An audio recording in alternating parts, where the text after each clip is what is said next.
Well, the most important thing is self-esteem.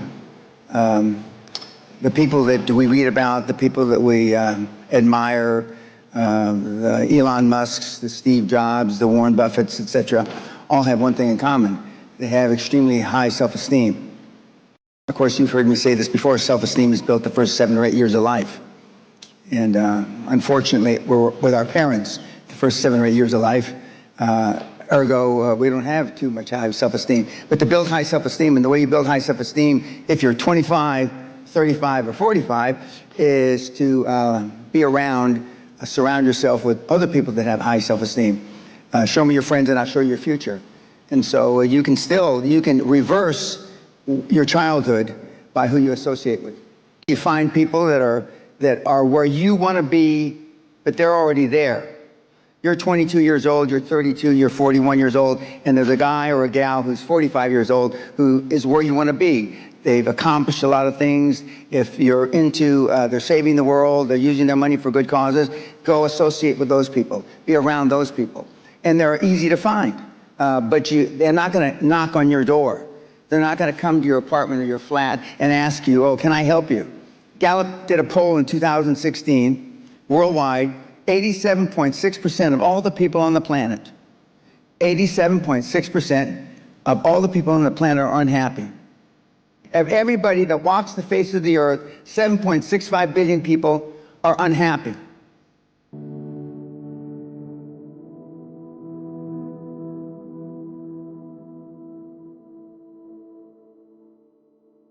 Most of the people that are engaged in personal development aren't serious. They're just, it takes up 3 or 4 or 5 hours of their time a week, and so they're fiddle farting around and they're not taking it serious. How many of you can say that you're serious about it? How many of you can actually say that you're trying to be all you can be? Now, I won't insult you by asking you to raise your hand because you'll just lie. We all know what the real answer is, don't we? You're not. And so if you want to be all that you can be, and if you want to be a high-performance person, and you don't have to be, 98% of all the high-performance people on the planet are introverts. Elon Musk, Warren Buffett, Bill Gates have something in common. They're introverts, just like you. Introverts meaning that you don't say what you really feel.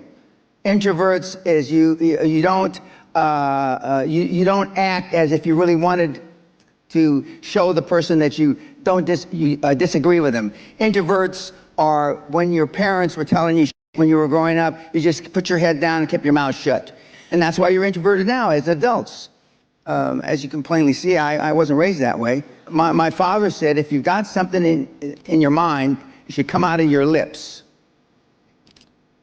If you've got something in your mind, it should come out your mouth, Dan. And God knows, I took it to heart, and I've lived that way all my life. At the TED Talk I gave a couple of days ago, it was quite interesting when I told them that I've been talking like this since I was a teenager. Well, I'll be 74 in a couple months, so it is some time ago. But the point is that I had self-esteem. I didn't know till I got grown up and was an adult that everybody didn't have self-esteem. I didn't understand that. I didn't realize that everybody didn't have self-confidence. I didn't realize that everybody didn't have self-worth. Because the kids that I hung with all were like I was. I was doing some research for my talk. I did know Steve Jobs. I do know Elon Musk. I do know Warren Buffett. And they're all ball busters. Success leaves clues, kids. I just named 5 of the greatest names in business in the last 150 years. And they all have one thing in common. They're ball busters. They're hard as nails. Where does that leave you? I'm the only speaker that you're ever going to hear that really, with all his heart, doesn't give a shit. If I leave here you liking me, I did something wrong. You think Elon Musk wants to fit in? We know the answer is no, right? You want to fit in because you had poor role models at home. Most everybody in this room is a pleaser. You want to be liked, 98% of the high-performance people are introverts. 98% of the high-performance people on the planet, they want to be liked. But being liked doesn't get you a raise when you're working for wherever you're working for. I don't care about saving the world, but I want you to be able to save the world. I know what it is to be kicked in the teeth and my teeth be on the pavement. I know what that feels like. I know the humiliation. Forget the pain. You get over the pain.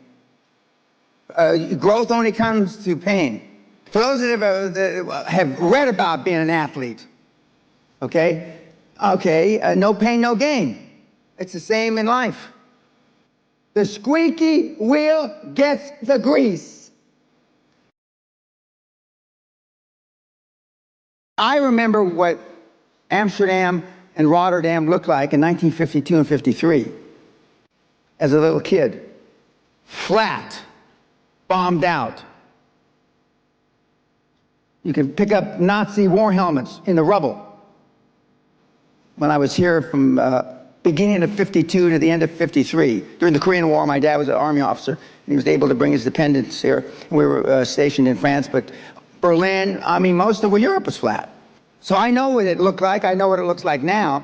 But the people that had the big, much more expanded comfort zones were your grandparents that fought the Germans. You know, and they had hard times. But I mean, you haven't fought anybody except your waistline. And most of you are losing that.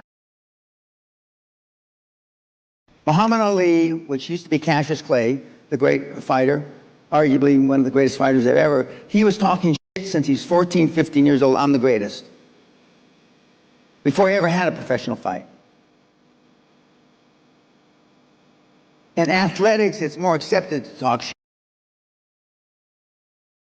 You've been trained, keep your head down, don't embarrass yourself, don't embarrass the family, don't say things that may not happen. And I do just the opposite. I tell you to set goals beyond your lifetime. I tell you to set goals as soon as humanly possible. When kids come to me, they want to make 1 million, 10 million, you know, and then when they've made 100 million, they say, Mr. Pena, we would have never, ever dreamt that we could create 100 million until we met you. And I wanted the poor kids to understand that they had a methodology, there was a methodology used by one of them, and I'm considered for poor. They don't believe that I'm poor now, but I mean, that was once poor and got in a lot of trouble. You can do it if you want to do it bad enough. The operative part of that little description is if you want it bad enough. You will never exceed your highest expectation. You will never exceed your highest, craziest thought. Never. That's a guarantee.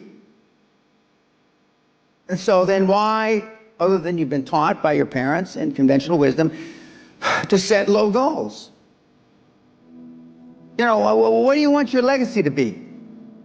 Some of you don't even want to talk. It's another thing you don't want to talk about.